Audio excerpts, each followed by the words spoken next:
Je crois que vous n'avez jamais été choqué par une histoire de football comme l'histoire que je vais vous raconter aujourd'hui. Il y a des joueurs qui travaillent pour devenir des grands et il y a des joueurs qui naissent grands. Hatem Ben Arfa, vraiment, il est né grand, né pour être un numéro 10 légendaire, né pour être meilleur que toute sa génération. Et soyons honnêtes, tout le monde en parlait même. Sur les talents purs, Ben Arfa était supérieur que Samir, Nasri, Karim Benzema, Jérémy Menez et presque tout le monde. Techniquement, il était une anomalie, un phénomène, un joueur que même Messi et Zidane respectaient pour sa qualité de balle au pied. Mais comme l'histoire dit toujours, les talents ne suffisent pas. Et Ben Arfa va en apporter la preuve la plus triste.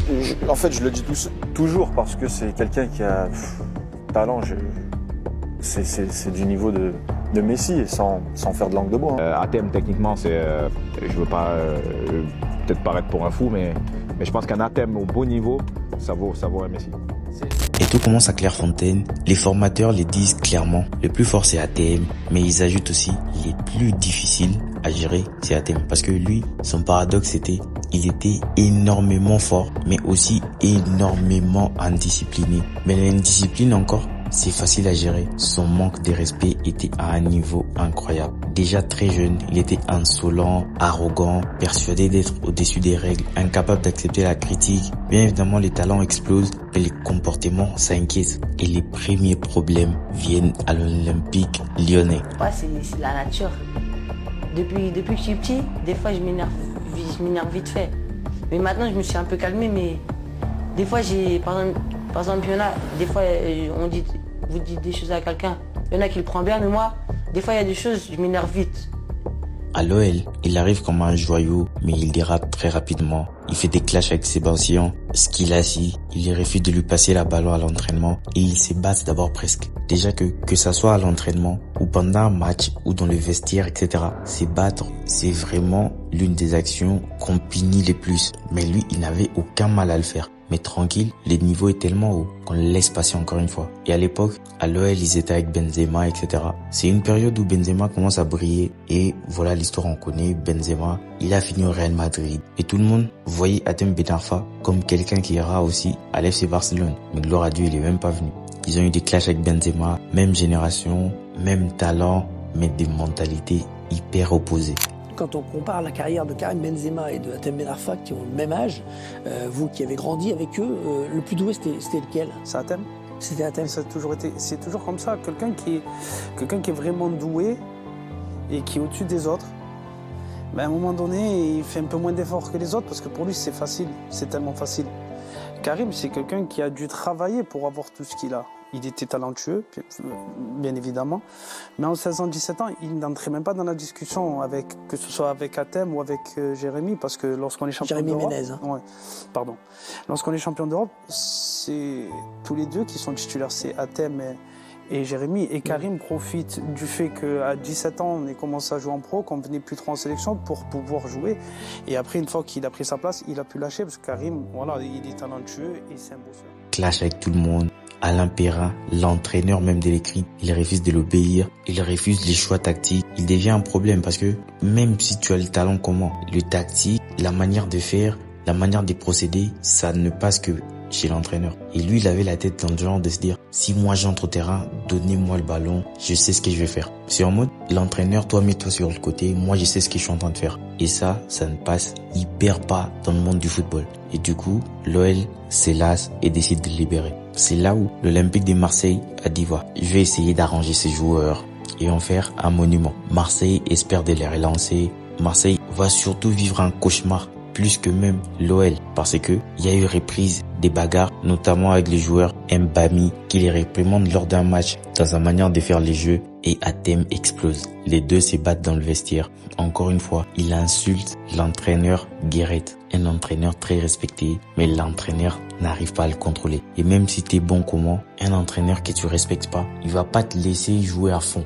Il va pas te laisser montrer tout ton potentiel. Et du coup, il commence à avoir de journées où il est sur le banc, jusqu'à avoir des comportements avec les capitaines les plus calmes. Mamadou Niang, je pense que tout le monde se rappelle de Niang, il était hyper fort. Mais même lui, il n'a pas su supporter le comportement de Hatem Ben Arfa. Et son plus grand défaut à Marseille, c'est qu'il voulait dribbler tout le monde. Bien évidemment, il a des compétences énormes en dribble, laisse tomber. Mais Un talent immense peut être un poison pour le collectif quand tu veux jouer seulement individuellement. Et c'est là que toutes les équipes en France ont compris que, mais en fait, lui, c'est une anomalie. Lui, c'est un problème pour les équipes. Et tout le monde a un peu fait comme tourner le dos. C'est là que l'Angleterre a décidé de relancer la carrière de Ben Arfa.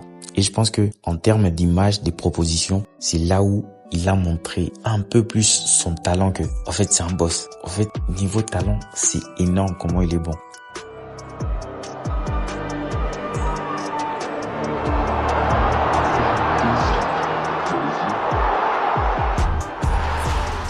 Newcastle décide de signer Hatem Ben Arfa. Newcastle croyait qu'ils ont trouvé un diamant au début. C'est ce qu'on voyait en vrai. Il a mis des buts fabuleux, des dribbles monstrueux, des stats debout. Laisse tomber. Même Yaya aurait été choqué de voir les choses que Hatem Ben Arfa est en train de faire. Mais il y a eu plusieurs faits marquants, comme la discipline catastrophique. Encore une fois, il répond encore ses esprits, ses vieux démons. Retard aux entraînements, mauvaise hygiène de vie, il mange n'importe comment, relation tendue avec Alain Perdue. Et par là, comme d'une manière inattendue, il y a eu une blessure grave qui lui est arrivée. À force de dribbler encore une fois, il a fait une année où il ne jouait pas.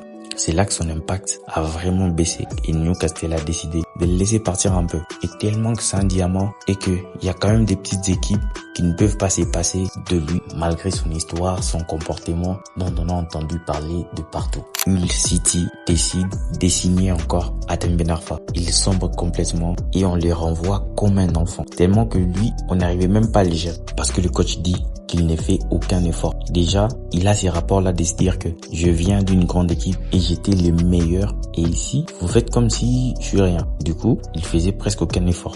Et c'est là que Ben Arfa disparaît du monde du football. Personne ne voulait de lui. Plusieurs années sont passées et il revient à Nice. Je pense que la période de Nice, tout le monde s'en rappelle. Au-delà de son comportement, etc. C'était quand même énorme ce qu'il faisait. C'était quand même un chef-d'œuvre. Contre toute attente, parce que tout le monde savait que voilà, c'est fini pour lui. Mais contre toute attente, c'était la meilleure version de Ben Arfa de toute sa vie. Un joueur de jeux vidéo pratiquement. But après but, dribble après dribble. Il éblouit la scène footballistique en fait. Il s'y relance, il prouve que le talent n'a jamais disparu. Et c'est par là que l'ego est encore revenu. Parce que après cette saison, il part au PSG. Et là, c'était le désastre final. Là, c'est le désastre final. C'est là où sa carrière a vraiment pris. Voilà, c'est fini. Le PSG le signe. On croit qu'il va redevenir une star. Mais encore une fois, il tombe dans son vieux piège. Et comme on dit, ces vieux démons réapparaissent. Déjà qu'il commence à provoquer les dirigeants,